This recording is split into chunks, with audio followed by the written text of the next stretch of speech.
boa noite a todos, bem-vindos. Hoje a gente vai abordar um pouco sobre o capítulo 14 do livro Boa Nova, essa sequência. E o título do nosso capítulo hoje é Lição a Nicodemos. Como é de praxe, eu recomendo aqui a leitura desse capítulo, do livro Boa Nova. E o enredo aqui apresentado hoje, você encontra também no Evangelho de João, capítulo 3. Tá? Jesus e Nicodemos. É um dos momentos em que Nicodemos aparece na Bíblia. Tá? E a história de hoje é basicamente o que está sendo contado na Bíblia, óbvio, mas com um aprofundamento um pouco distinto. E a gente vai entender o porquê assim que a gente adentrar na história de fato. Importante é a gente primeiro definir quem foi Nicodemos e por que esse personagem é tão importante nessa história, tão emblemático também na Bíblia. É comum nessa passagem a Bíblia trazer a denominação de que Nicodemos era um judeu importante. Eu, para essa palestra, estava buscando outras referências, outras informações a respeito de Nicodemos, quem era essa figura, e disse que Nicodemos ele compunha o Sinédrio, que numa comparação a grosso modo seria aquilo que hoje é o nosso Supremo Tribunal Federal.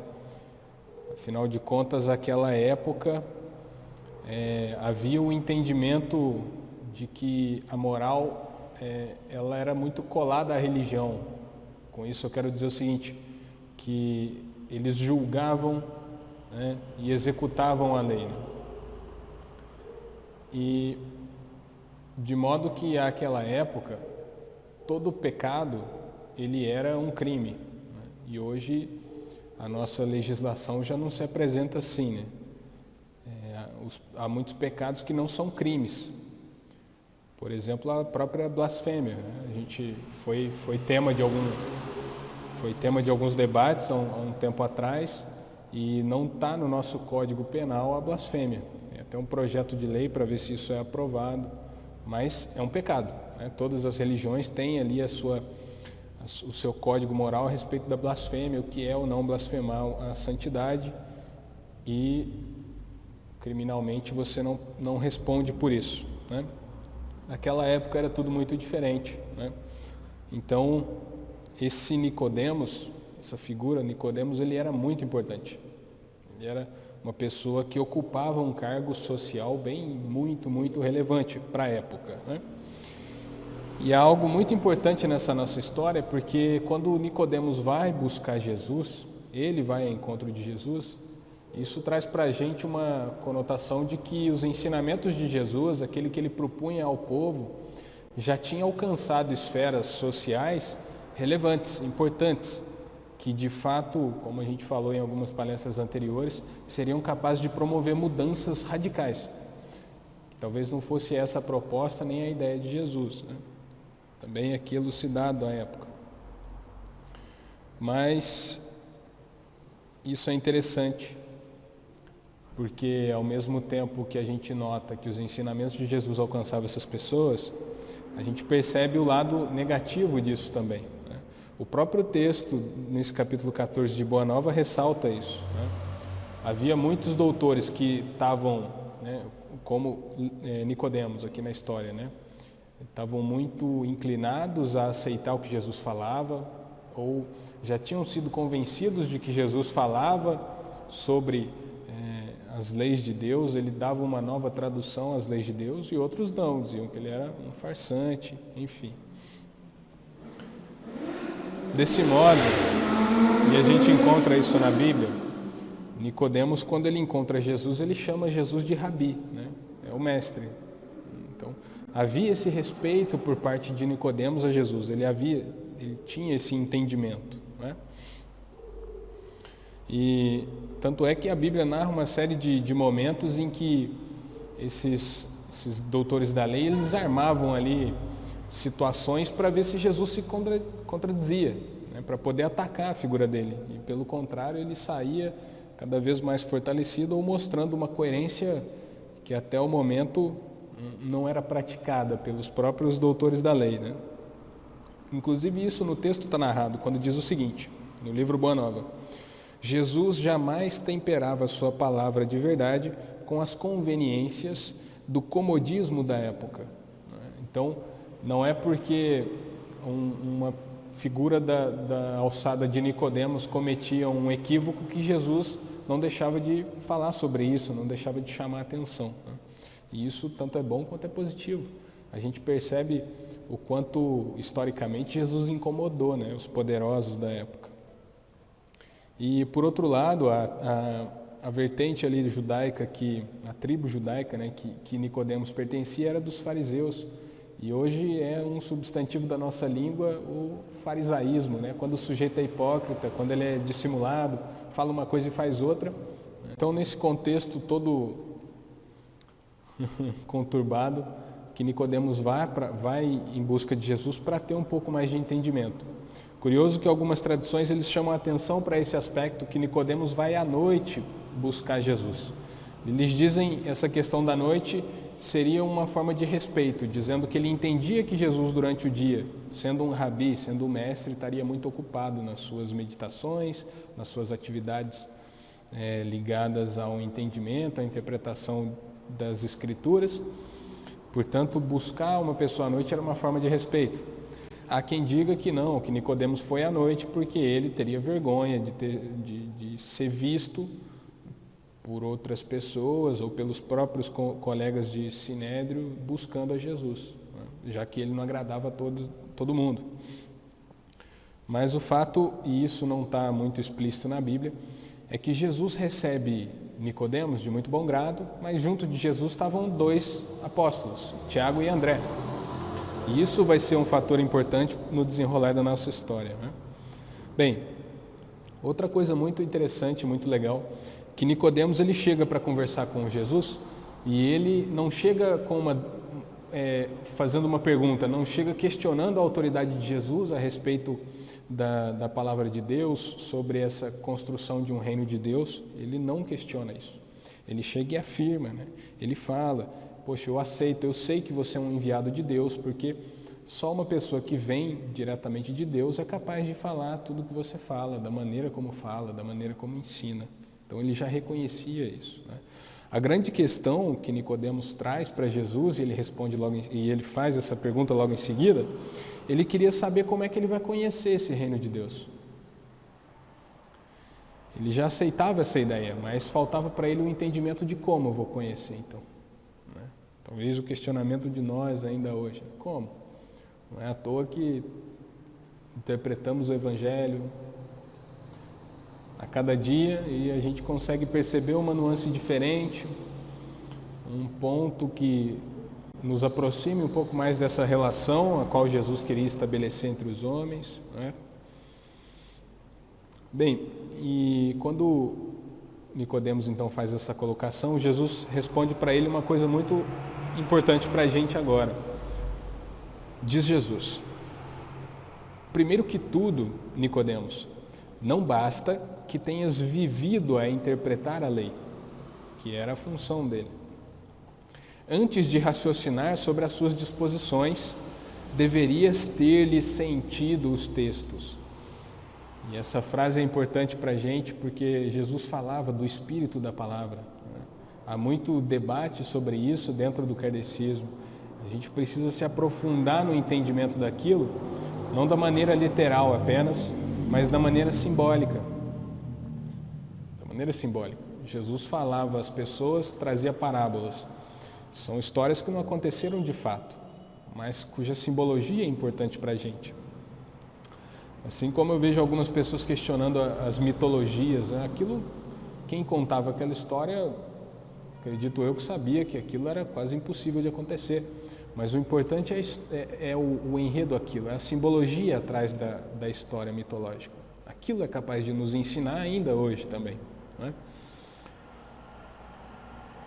Complementa Jesus dizendo a Nicodemos: mas, em verdade, devo dizer-te que ninguém conhecerá o reino do céu sem nascer de novo. E essa frase, sim, a gente encontra na Bíblia, e um pouco mais que Jesus desenrola a respeito disso com Nicodemos, nessa conversa com Nicodemos, né?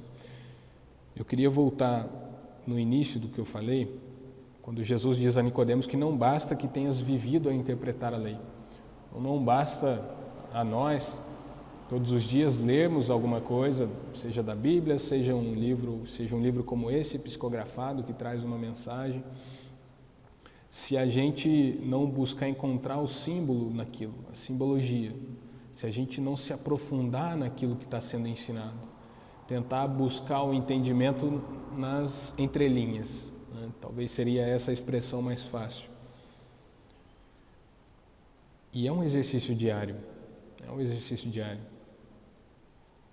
Hoje mesmo eu comentava com uma pessoa sobre isso, como é curioso você ler um livro e você ter um entendimento, 5, 3 anos depois você lê o mesmo livro e parece outro livro. Você tem uma maturidade completamente diferente. Você é capaz de recolher informação que antes tinha te passado despercebido. Você nem notou aquilo. Daí que vem um ditado de uma tradição muito, muito antiga, que dizia que os lábios da sabedoria só se abrem aos ouvidos do entendimento. Jesus, em outras palavras, disse isso para Nicodemos. Os lábios da sabedoria só se abrem aos ouvidos do entendimento. Se carecia ele entender como conhecer o reino de Deus, era porque, de algum modo, ele estava deixando algo passar. Ele não estava refletindo ainda em profundidade a respeito daquilo que Jesus já tinha contado e já tinha falado. Esse era o desafio de Nicodemos naquele momento. E foi por isso que ele procurou Jesus também, numa prova de humildade, né? De entender a condição do outro que sabe mais e buscar isso. Nicodemos então devolve a pergunta a Jesus e diz: mas como pode um homem nascer de novo sendo velho? E aí ele demonstra toda a limitação no raciocínio, porque ele deixa escancarado que ele acreditava que esse nascer de novo era, de fato, o nascimento de um bebê, né? Porque ele continua, né? Interrogou o fariseu, altamente surpreendido: poderá, porventura, regressar ao ventre de sua mãe? Jesus, então, responde a Nicodemos: em verdade, reafirmo-te ser indispensável ao homem, nasça e renasça, para conhecer plenamente a luz do reino de Deus, né? Aqui é uma coisa muito importante. Jesus, no texto, Humberto de Campos diz que Jesus aqui deixa claramente explícito a condição da reencarnação do ser humano, né? Que nós vivemos experiências a cada nova existência e que isso faz parte de um ciclo natural, né? E que Jesus fala que o homem nasça e renasça e vai se aproximando cada vez mais desse reino de Deus, vai tendo a condição de a cada nova experiência ir assimilando uma virtude, ir polindo uma virtude que ele já tenha estabelecido nele próprio, no seu caráter, né? Bem, e aí Nicodemos demonstra, ou continua demonstrando a ignorância, mas como? Nicodemos devolve para Jesus. E aí Jesus mostra um pouco daquela condição de responsabilidade daquele que ensina, né? Porque Jesus pergunta: és mestre em Israel e ignoras estas coisas? Seria loucura destinar os alimentos apropriados a um velho para o organismo frágil de uma criança. Jesus complementa isso, tá? Então, importante ressaltar, Jesus percebe que Nicodemos não tem a capacidade naquele momento de entender isso. Como Jesus diria para Nicodemos que, olha, você quando morrer vai entender a experiência que você teve tendo essa existência como Nicodemos registrada na sua alma, no seu espírito, e depois você vai voltar para a Terra para reviver novas experiências, corrigir aquilo que você deixou para trás, que você deixou como um débito aberto ainda a ser consertado. Jesus percebe naquela hora que seria difícil e não seria o momento adequado disso. Por isso ele complementa com essa frase: seria loucura destinar os alimentos apropriados a um velho para o organismo frágil de uma criança. Tem um outro ditado muito antigo que diz: leite às crianças e carne aos homens feitos. É você ter a sabedoria, como Jesus a tinha, de saber o que falar, para quem falar e quando falar, de que modo falar. Isso é uma das características primárias de um grande sábio, de um grande mestre. Aqui a gente já falou, e vocês vão ver nessa história também, que Jesus ele tinha uma forma de falar ao povo, ao público, ele tinha uma forma de falar quando ele estava diante desses doutores da lei, e ele tinha uma outra forma de falar quando diante só dos apóstolos. Jesus era uma pessoa sábia ao ponto de saber entregar a cada um o alimento que era necessário para saciar aquela fome, a fome que ela tinha de aprendizado, de conhecimento. Engraçado que a história se encerra aqui, né? Narra o livro Boa Nova, e Nicodemos ele ainda vai embora meio confuso. Poxa, vai lá, nasça, renasça. Na Bíblia fala que o homem tem que renascer em espírito, etc. Então, Tiago e André, que estavam ali com Jesus, eles queriam continuar ouvindo sobre aquela lição e queriam entender o que Jesus começou a tentar explicar para Nicodemos. De novo, para Nicodemos ele parou ali, mas vamos perguntar, né? Talvez a gente seja capaz de ter um entendimento um pouco mais profundo a respeito do que Jesus falou.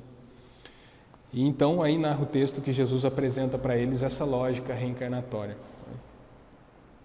Mas eu quero fazer um adendo importante aqui, que quando na Bíblia fala que o homem nasce e renasça, e eu tenho alguns amigos, amigas, que passaram por uma experiência de conversão religiosa e que eu acho profundamente pertinente e vai muito de encontro com o que narra nessa história hoje. E eles diziam que levavam uma vida a vistas da religião que praticam hoje pecaminosa, né? E que depois desse encontro com Jesus, ou depois do batismo, como a Bíblia traz, né? Elas falam que Jesus falava desse renascimento, atribuindo essencialmente ao batismo. Eles falam que depois do batismo, depois desse encontro com Jesus, com as lições que Jesus pregava, com a filosofia cristã, eles mudaram completamente. E isso é legal. E é mais bacana ainda da gente ver quando esse tipo de discurso não é hipócrita, não é fingimento, que fala uma coisa, mas age de outro modo. Quando esse encontro ele é sincero, pode acontecer em qualquer espécie de religião. Jesus nem cristão era, Jesus era judeu, né? E isso é importante para a gente. Isso é importante para a gente. E que esses ciclos também de renascimento, eles podem acontecer nessa própria vida, como aconteceu com essas pessoas que eu conheço. Há uma mudança muito grande interior, e isso reflete no exterior dessas pessoas também, né?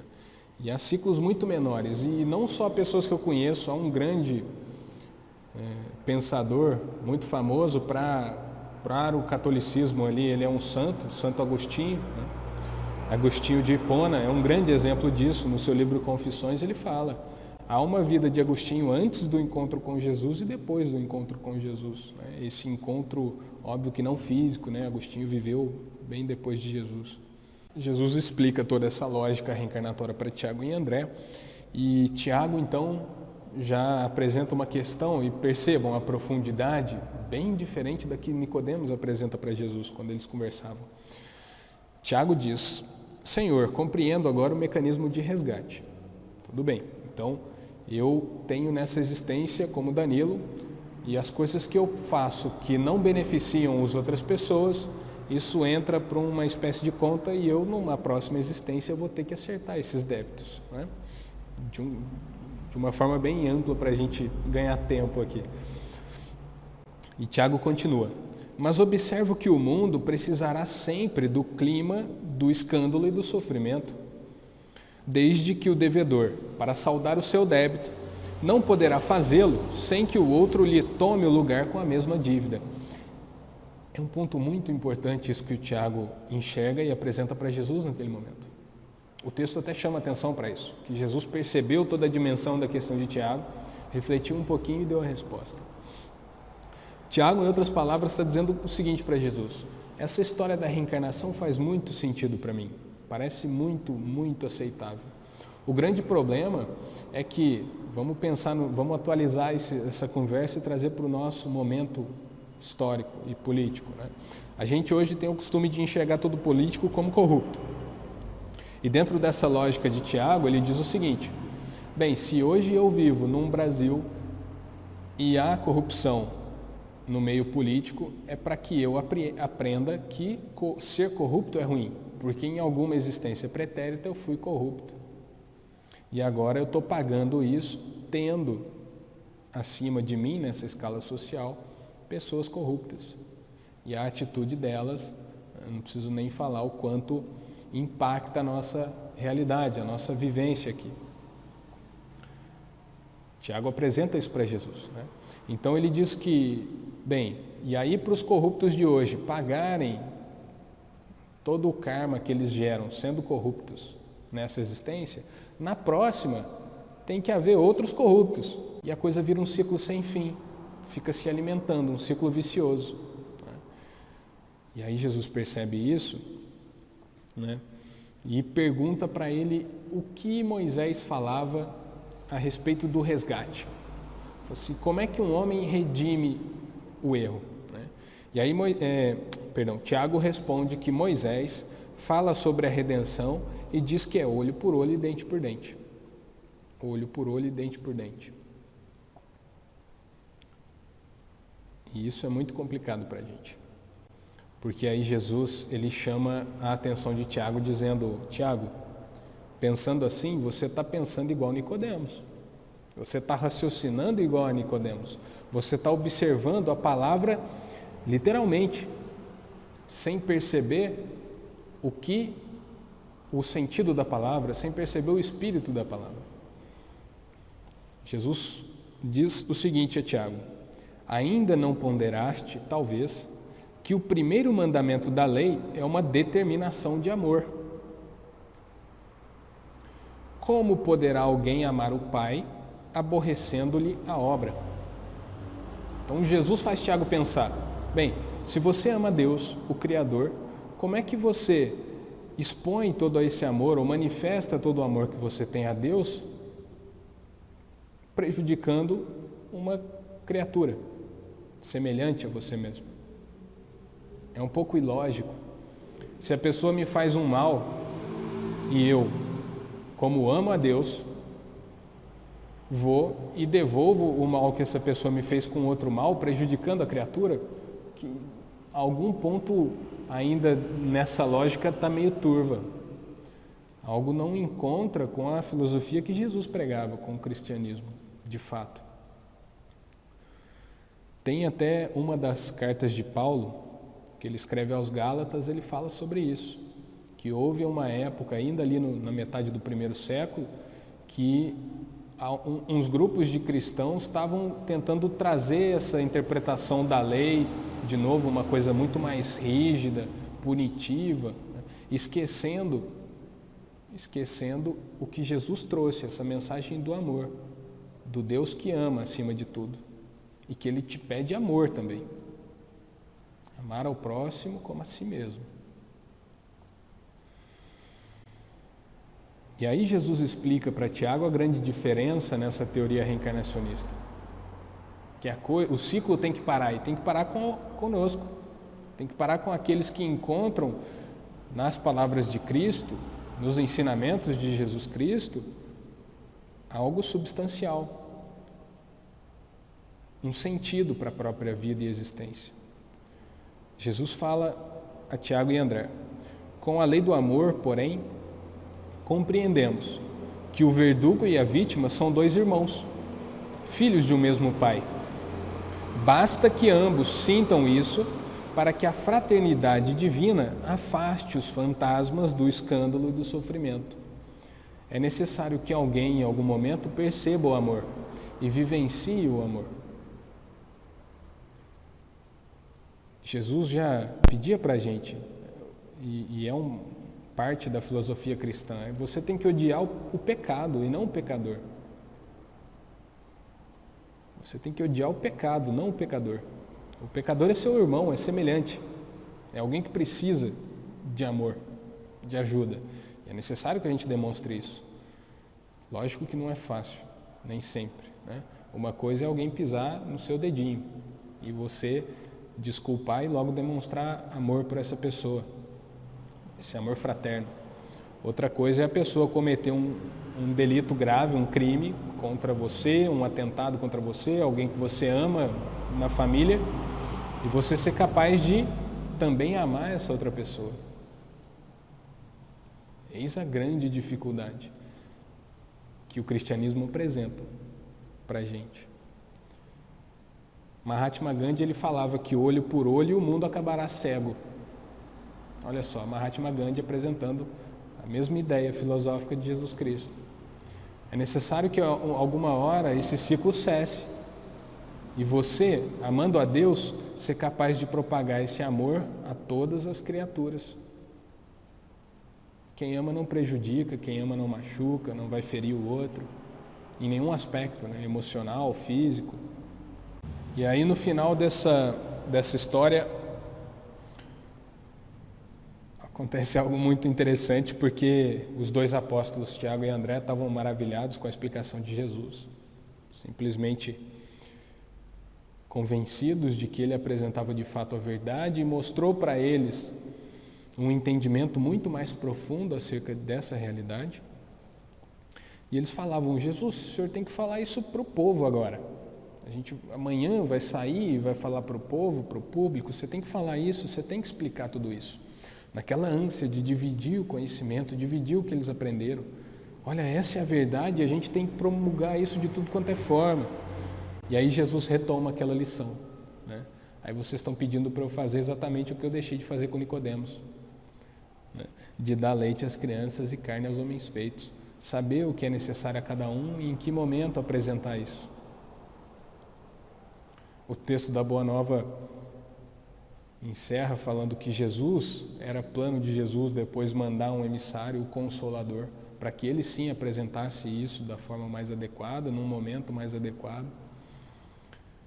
E com isso eu espero que eu tenha trazido a vocês uma possibilidade de reflexão um pouco mais profunda a respeito do que Jesus falou, desse ensinamento da Bíblia, desse encontro de Jesus com Nicodemos. O que a gente pode refletir sobre isso?